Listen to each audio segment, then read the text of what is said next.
Hello, it's very kind of you to be willing to take part in this Sulgrave Oral History Project. Just a few details before we start on to Sulgrave memories. Could you tell me what is your name? My name's Joan Oakley. Thank you. And when were you born? 1916. And where were you born? I was born in Castleford in Yorkshire among the coal minings. That's interesting. When did you come to Sulgrave?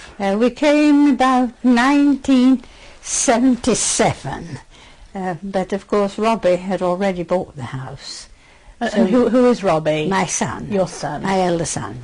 Thank you. And what is your address in It's Sulgrave? Ivy Cottage, Sulgrave. And which road is that on? It's in Church Street. In Church Street. What made you come to Sulgrave? Well, simply because Robbie had bought Ivy Cottage. My husband, who was a clergyman, was losing his sight and had to retire. And we decided we'd love to come to Sulgrave, and so we bought the little cottage from Robbie. And that is why we came. Why you came. So this is how you came to choose Sulgrave for your retirement? That is to join Robbie. That's here. right, yes, yes. What are your first memories of coming to Sulgrave? My first memories were the kindness of people. Margaret Timms from Stutchbury gave us a tremendous welcome, and there was, I think it must have been something to do with the parish, inviting us to rather a nice meal, and we went round there, and they gave us a great welcome, simply because they already knew Robbie, and so we felt at home, really, from the very beginning. We couldn't stay here all the time because we had to keep going back to London because of my husband's eyesight. So it wasn't really until nearer November, Christmas, that we finally settled here. And but the people gave us a great welcome, and we settled very quickly. Good. What made your son Robbie come to Sulgrave? Well, really, he was teaching in London, and he went on teaching in London, but we had a holiday in the Cotswolds, and he fell in love with. And although he was living at the rectory with us, he decided he would love to buy a cottage in the Cotswolds. Well, he couldn't afford the Cotswolds, and this little cottage came up for sale, and so that is why he bought it. Tell me about the work he did in Sulgrave for the church and different things that he did in Sulgrave. You say he was well known here. Well, yes, he was. But of course, the thing was that when we first came in 77, Robbie was teaching in London, and he went on teaching in London while we were here, popping up every now and again. But he developed what they diagnosed as ME in those days. It affected the glands, and after a while the school decided that he must have a long leave and see if that could cure him. And so he came up here, and it was about that time when the restoration was going, and he threw himself into the restoration and really became very much part of it. What sort of things did he arrange? Well, he really arranged the fundraising, but his great interest was whatever they were doing.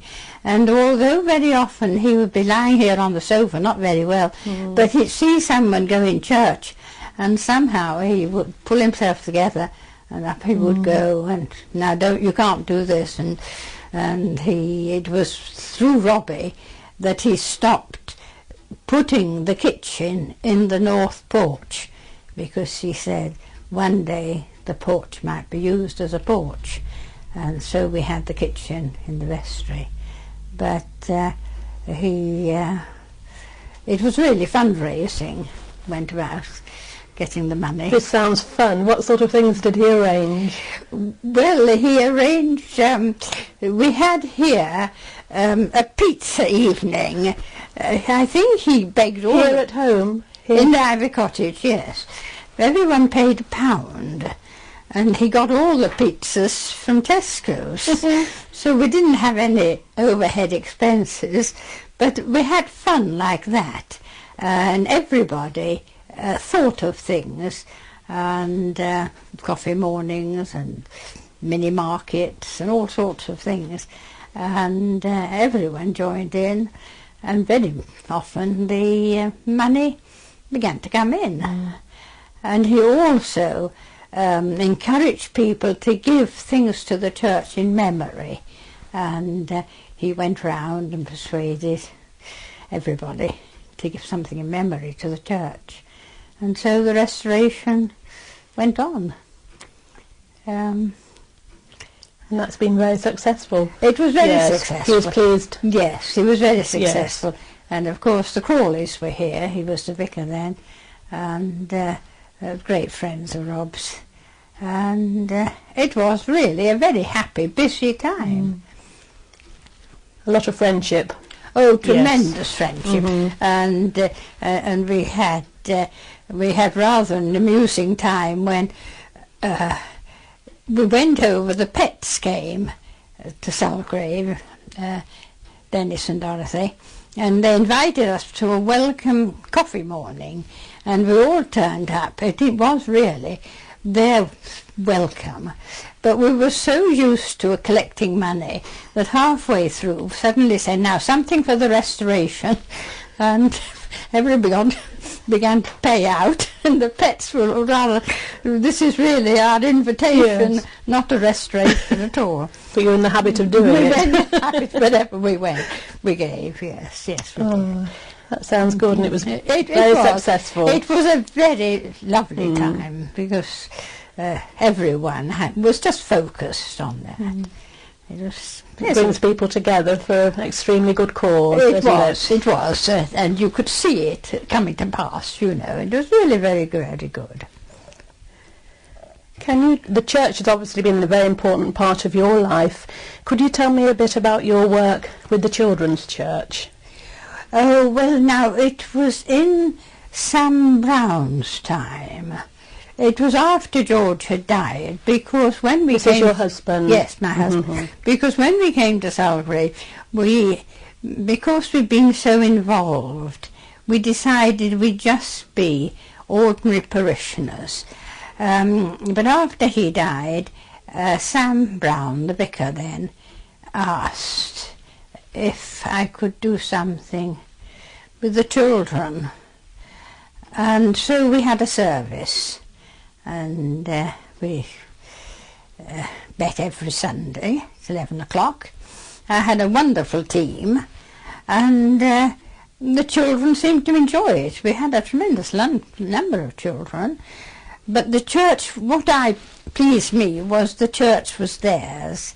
They would come in and they'd have a stamp, and they had a stamp book and put a star up, but they lit the candles and took the collection.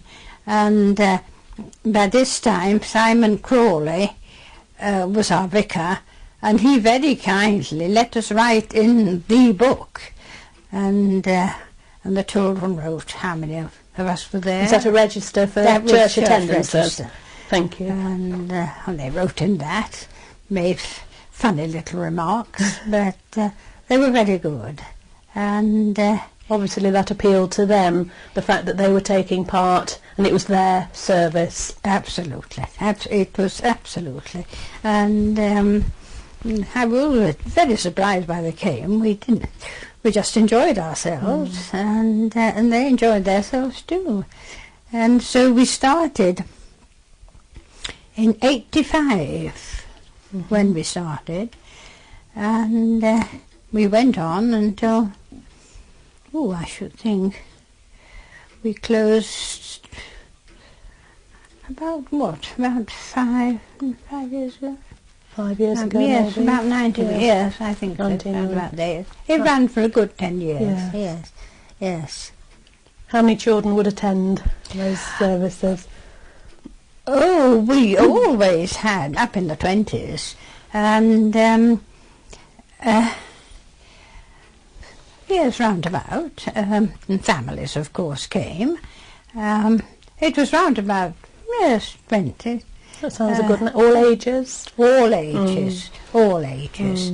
And they did thoroughly enjoy themselves. And we had, now Emma didn't play for us, but we had Hilary Timms. She played for a long time for us, and Dorothy Pett. So everybody helped us. We had great fun with them. I'm interested that you call it children's church rather than Sunday school. It's a different emphasis, isn't it? Yes, no, it was never meant to be a Sunday school, and it was a children's service, and it was run as a service, and I think we chose the name because sometimes children don't really like school. And so it was children's service, and it was always the children's service. Yes, but it was great fun. At special festivals with the parents and oh yes, the other congregation. Our great things were, of course, with Christmas we always had a little nativity play where they were angels and so on. They were very good readers.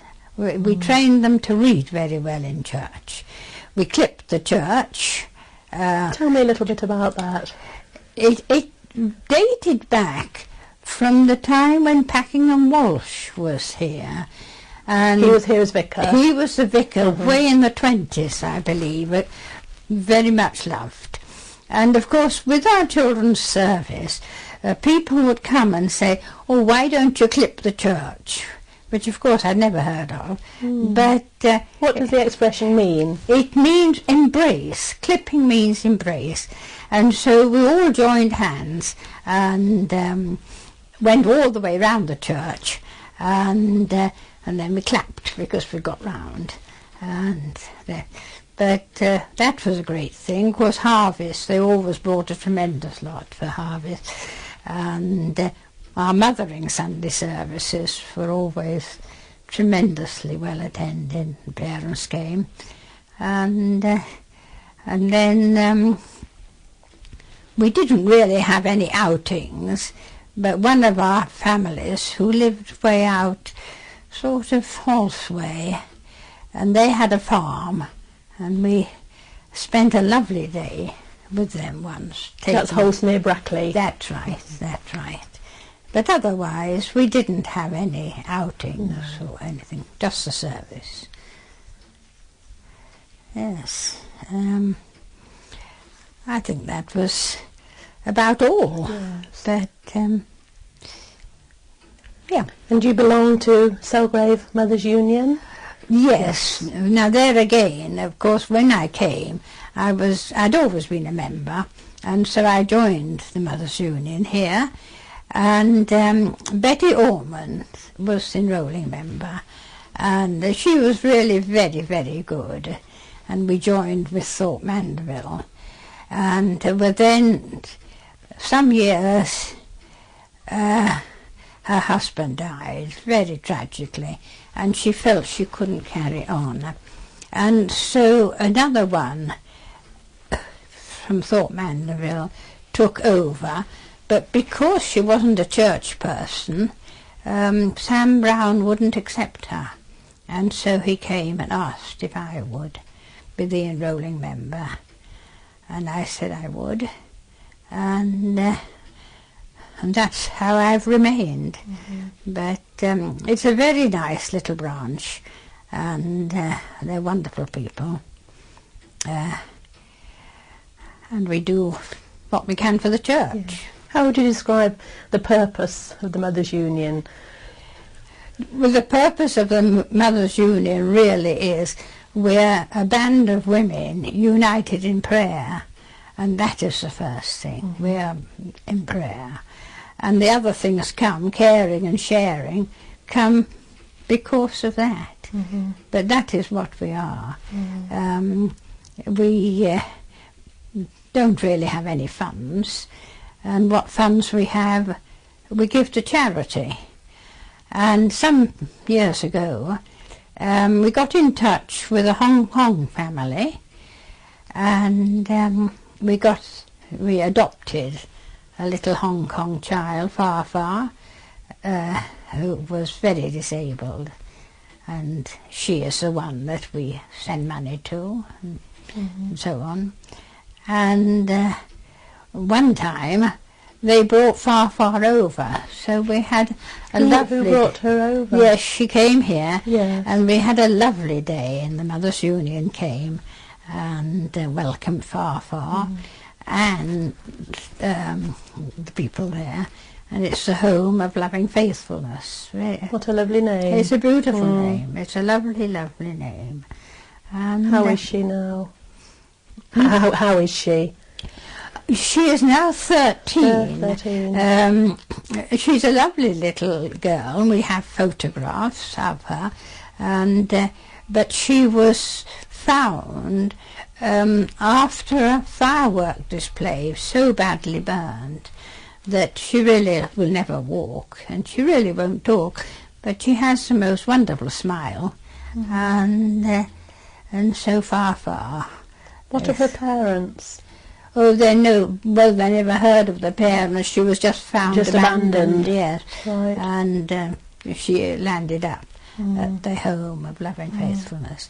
They are all... Is that a Christian home? Oh, very much it's run so. on. Yes, very much so. And oh yes, and the person who really runs it, Wendy Blackmore, her mother lived in Little Street, and it was through trying to trace her mother that we got involved in the home of loving faithfulness. So that's how you learned of her? Yes, that's how we got round. Brilliant. And then the Mothers' Union, of course, got involved. That you adopted her, and we adopted her, and so she is very much part of us. Yeah. Can she speak? Is she able to? No, she can't speak. She can't speak. She can't walk. She has various operations, but they don't seem to be very successful. And you say she was well until this firework accident? Oh, I think she was a perfectly normal child. She looks so normal, and she has this lovely, lovely smile. It sounds a delight. She really is, yes. yes, absolutely delightful, and really very sweet. What a blessing she has the care she needs. Yes, of course, yes. So that was a very strange little episode. Very special. Very special. Very special, yes. How does church life at Sulgrave compare with church life at your last parish? And tell me a little bit about your last parish. Well, it is completely different. We were at Willesden, northwest London, but strangely enough, we had come. My husband was a missionary, and we were out in South Africa. So both Robbie and Jimmy, both the boys, were born in South Africa. Now we were at a parish there, Kloof, where if you were short of money, they would write you a cheque for £1,000 without even bothering. But then we came back to England, and we were at Willesden, where really people weren't wealthy at all. But it was a lovely parish. We absolutely adored it, and we were there for 25 years. So we were very happy. Had a very nice vicarage, and a very old church. It's the oldest in North London, and we enjoyed Willesden very, very much, and very often they would come up to Sulgrave and compare the difference between Willesden and Sulgrave. Did George work here in Sulgrave Church on a locum basis? Well, when we came, he was losing his sight, And then they decided they would try and operate on his blind eye, which they did, and the sight was restored. And he was really very thrilled, because he really liked taking services.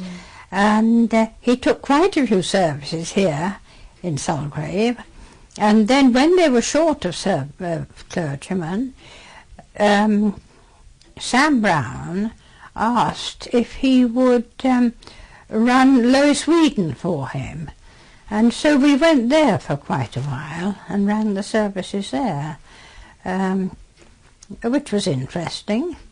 And we did that really until George died. But it's interesting. Yeah. Church has always been, I would say, been your priority. life. Yes.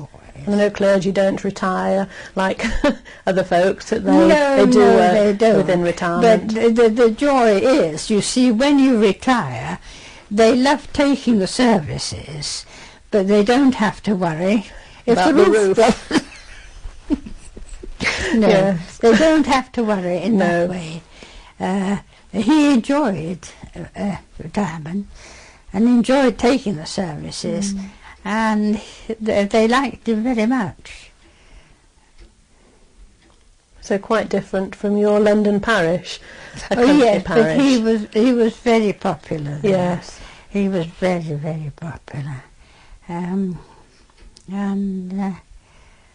you seen a change in the congregations over the years in numbers and Oh, very attendance? much so. Very, very much so. That now it is an elderly congregation. It wasn't the Wilston now. It was just becoming, as we were going there, quite a lot of Nigerian and African people. And I know when we came and George was interviewed about Wilston, of course, being in South Africa, although it was awful with their apartheid, it didn't bother us, not in the church. And so when the commissioners said to George, what about the colour? And George said, I happen to be colourblind. That's And he got wonderful. the job. But it was lovely. That's tremendous. Yes, it was lovely. In Sulgrave, I understand there was a village open, well, there still is a village open day. When did they start? Can you remember village open days starting? Oh, I'm sure it was before we came, I'm sure. It started really with a flourish during the Restoration, that they really wanted money, and the open days, well, sometimes, I don't know how we kept the stores going, but it would last all day or over the weekend.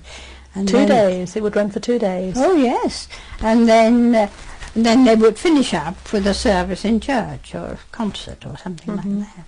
Yeah, but it was the Restoration open days that I remember, but they will have had them long before that. Especially, I think, with Pakenham Walsh, and there it would be in the Rectory Gardens, of course. Oh yes, the real Sulgravians would remember that. Yes, it was before us. So how long, the rectory in Sulgrave, when did it become not the home of the clergy? Well, it was really very sad. It was... Because it's now a private house. It's a private house. When we came, Vicar Barnes was there, but he had left the rectory. He'd left the vicarage, and a little rather nice bungalow had been built just by the stocks. And he was living there, Mr. Barnes, rectory, and the rectory was empty. And when Barnes retired, they hoped to have a vicar again. But Just for Sulgrave Parish? this is for Sulgrave Parish. but they didn't. They joined us to Culmouth, and the vicarage just stood empty. And then when the Gartons bought it, did somebody write before then? Anyway, it was riddled with beetle and everything. But anyway, it was a lovely house. And I always think it's a lovely entrance to the village as you drive in. It's a beautiful house, but it's been restored. It's lovely. So quite in the recent past, really. Well, yes, in a way, house, yes. Comparatively recent. And then, of course, it was, that's right, it was Yes. it was sold between the Barneses and Sam Brown taking over, because he had got, you see, he was at Sulgrave, at Culmouth. Yeah. When did the benefice become, the group of parishes, when did it become larger to include other churches? Can you remember? Well, it came because we were just Sulgrave and Thorpe Mandeville when we came. Not Culmouth. Sulgrave. Not Culmouth. No. At that stage. No. Right. And so we had our own vicar and Culmouth. And it was when Vicar Barnes retired, and obviously we weren't going to get one, and then they sold the vicarage and Sam Brown. And it was interesting because if Sam Brown had been inducted properly, he would have lost quite a lot of money. He would have lost the freehold. And so it was rather done by just letters. And I think that is why he never felt he really belonged to Sulgrave. And so it became Sulgrave, Culmouth, Thorpe Mandeville, the three of us. And then... When do you think that would be? Well, that must have been 1980, just in the... Yes, 1980, round about there. Yes, round about there. That's right, yes. And then Simon Crawley, he was just inducted to the three parishes,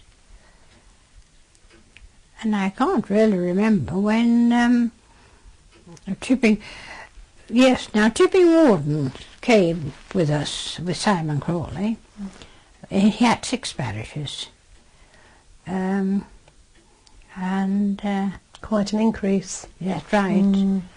And then when Brian Eaves came, they added on Morton Pinckney. Yes. Why do you think this is? Why do you think more and more churches are being allocated to one? Well, it was simply so the lack of clergy. You see so many clergymen, people do become ordained, but they're not sent into parish, and they cut away the parish priest, which I think is a great pity. And they join the parishes up, and no man really can look after 6 parishes. But some benefices have 10. Yes. It's very. But your local knowledge must become dilute. Oh, well, it does. He Do you can't feel? visit, he doesn't know. And so he depends more and more on what they call the home team. And that is, of course, what we've got here now. Tell me a little bit about the home team. What is that? Well, the home team really started in Simon Crawley's day. And they were quite a good little team. Robbie was one of them, and of course Christopher Beck, about 3 of them, and they took services like matins and evensong, but we still had Simon Crawley quite a lot. And then gradually, as the they got less and less of the Holy Communion, they increased their home team. And now they have got Shrimp is one, and Janet Tattersall. They've got about 6 of them, Julie Metcalf, and they take in turns to take Matt in. And it's a good thing, and they get readers from the parish. And actually we enjoy the home team. Very much indeed. I think they're very good. They're very good.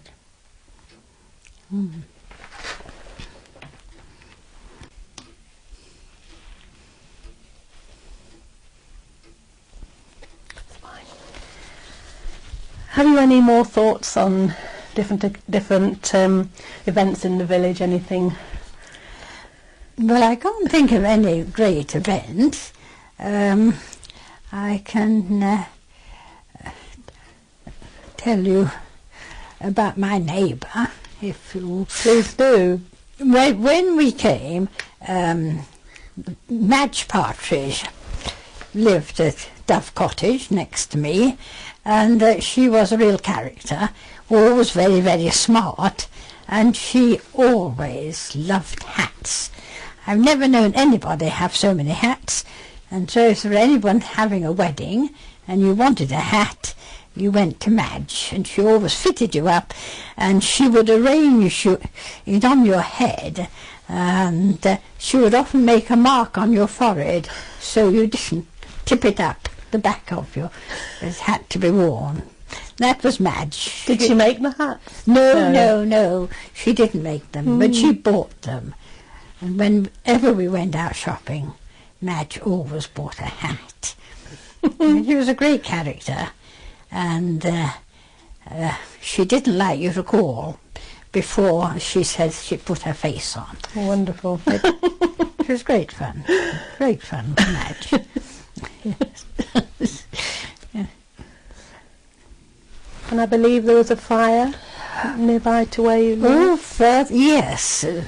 Dorothy Drake had come with her adorable little dog called Dookie, and she was in, it had been a converted barn into a very nice little cosy house, and next to her was this old barn full of old bicycles and rubbish.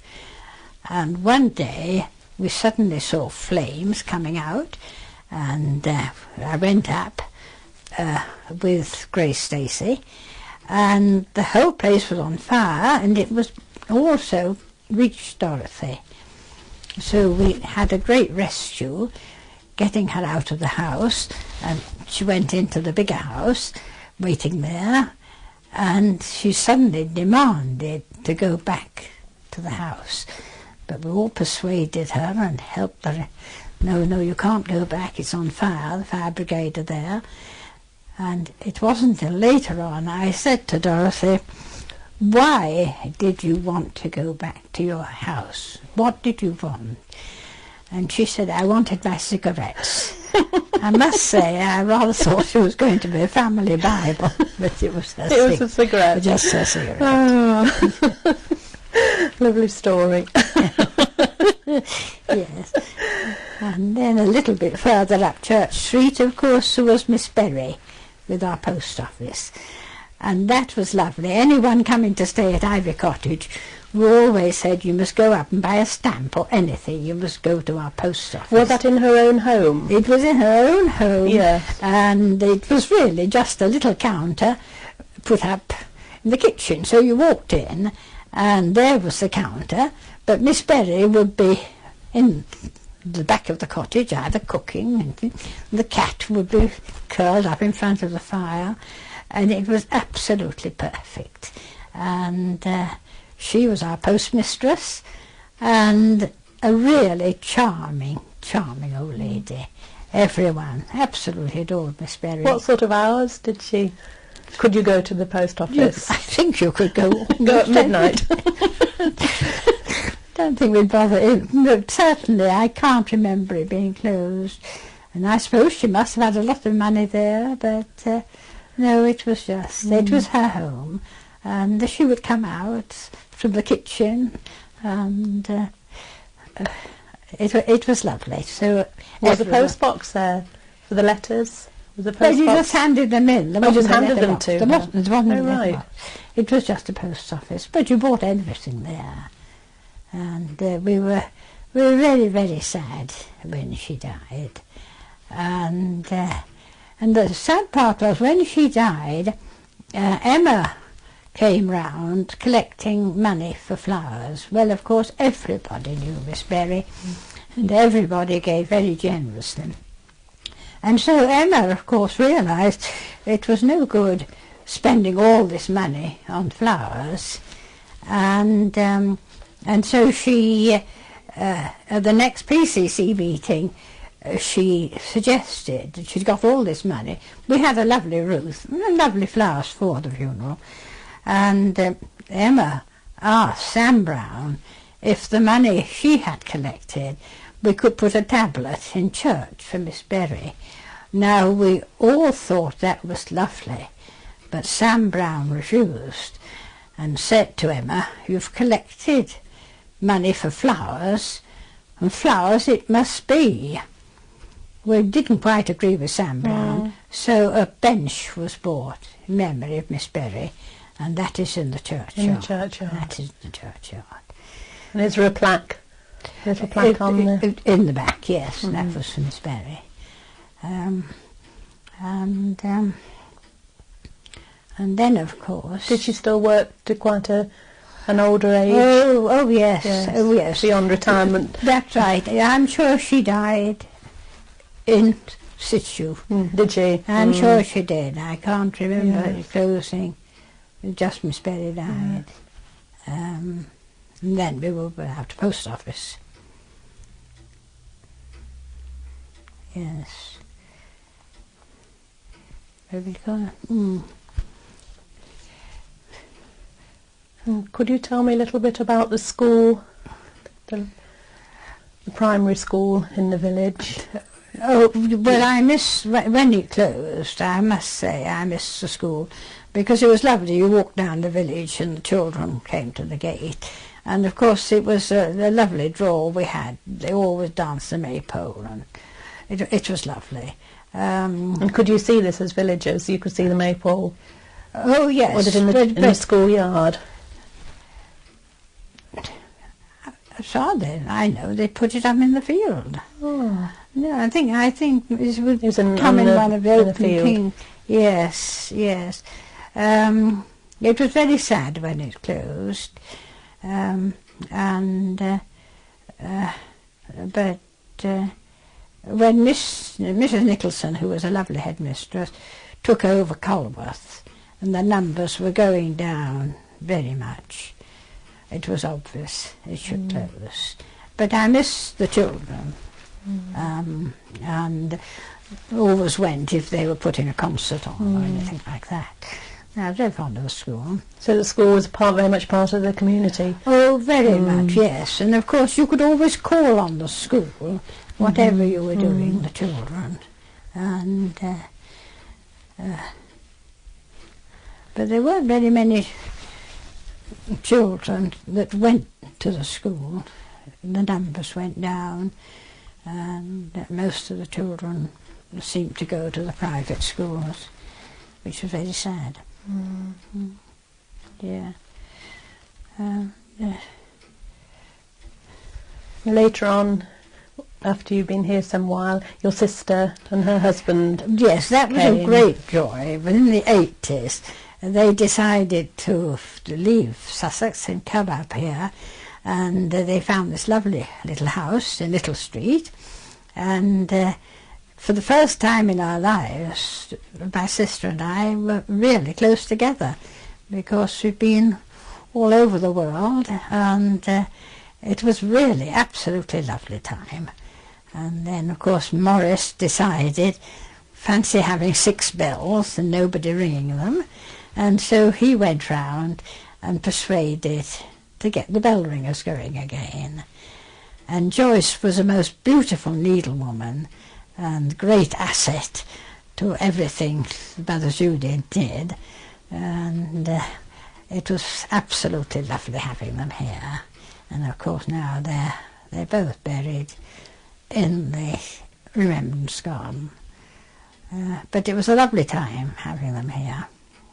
And they were a great asset. Joyce was a bag lady for quite a long time. What did she do as a bag lady? Well, she took it over from Margaret Timms, who had gone very deaf. And what you did, as soon as anyone came to the village, you took round a bag, and the bag contained all the things that the village offered. When the Mothers' Union met, when the WI met, the bus fruits, when the fishman came, when the butcher came, all the things about the village, and usually they put in a packet of biscuits to welcome them. That was the bag lady. And then after Joyce died, Hilary Ward took it on, and now Hilary is going. I believe Mrs. Miles is taking it on. Good, so it continues. Yes, because it's a very, very nice thing. It's a good welcome. It was a welcome. It was a welcome. Yes. And the bell ringing, did that go from strength to strength? Well, yes, it did. Morris? That's right, yes. And they practice on Saturdays. Make them a cup of coffee. Yes, they do. And they like the Sulgrave bells. They often come and ring peals here. Yes, they're going on, which is good. Oh, thank you for telling me about Joyce and Morris Mather. Yes, that's right. Yes, Yes. They were a great asset to the village. They must have been impressed to come here because you Well, must yes, have said that you were happy and settled. Oh, here. they settled, yes. Oh, they absolutely loved it. And of course Joyce helped with the children's service, she helped Mothers' Union, and as I say, beautiful needlewoman, and very amusing, and yes, they were a great asset, great asset. Thank you. And recently in the village, 6 months ago only, the village shop has gone. Yes. Do you miss it? I miss it. I do miss it. I miss the post office, and I missed her cards. She really left lovely cards. When we first came, Mr. Rice ran the shop. Mr. and Mrs. Rice, and they lived in Queen's House, and he ran it as almost like a delicatessen. And George and I, after Willesden days, found it really a wonderful little shop where you could really buy frog's legs, but perhaps not sugar, but it was lovely. And now to link back to Miss Berry, when Miss Berry died, the Rices wouldn't take on the post office. It was his retirement. And so we hadn't got a post office, but we had our shop. And then when the Rices retired, the hens took over. And then it was a really flourishing shop. It was very, very good. The only disappointing thing was that they didn't live in Queen's House. And but Sue That's the house next to the shop. Next door. But Sue was a businesswoman, and it was a very, very good shop indeed. Supported it tremendously in those days. And then after they went, it did go down a bit, perhaps, but I miss it. I miss the social side of it. You'd go to buy a stamp and be there for a good half hour, just talking. Yeah. And since it's closed, the village does seem rather dead, which is sad, Yes. But otherwise... Do you feel the impact of it closing pretty well happened straight away, as soon as it closed? Oh, almost immediately, because there seemed to be no point. Of course, we had the letterbox there, but no, it had a very sad image to the village after it closed. And it seemed to close so suddenly somehow. It was a great pity. It's a great pity. So do you use the bus service at all? Well, no, I blush to say no, I don't. I'm afraid if I want to go anywhere, get into my Beetle. Away I go. Tell me about your Beetle. Well, of course, my Beetle, we bought our Beetle in the Wilson days, way back in the 70s. And it's been a wonderful little car. Of course, when we came up here, there wasn't a garage, but it stands outside. And it never really let me down. It's very much part It's very much part of Sulgrave. part of Sulgrave. It's a sort of have car, will travel. And so Did you have the Beetle from new? Yes, we had it from new. Yes, we had it from new. And we had it yes, we got it from you. But it's sort of part of the Wilson days and, of course, the Sulgrave days. And it's now called a historical vehicle. I don't pay a road tax. It's rather good. But it's just a very cosy little car, very much part. And I've driven miles and miles in it. I've been round the clock twice. That is lovely. But it's somehow part of my past and my And present. your present. And I know you've used it to help other people for shopping trips. Yes, Yes. But that's right, with shopping trips, going for hair, Yeah. going for having our feet done. Yes. All essential things. That's right, yes. But, so I'm afraid the buses haven't played any part in my mind at all. It's just the Beetle. Oh, well. Oh, well, Joan, I think you've told us a wonderful story about your memories of Sulgrave, and we do thank you very much indeed for being happy to join in the project. Thank you very much indeed. Good. Very grateful. Good.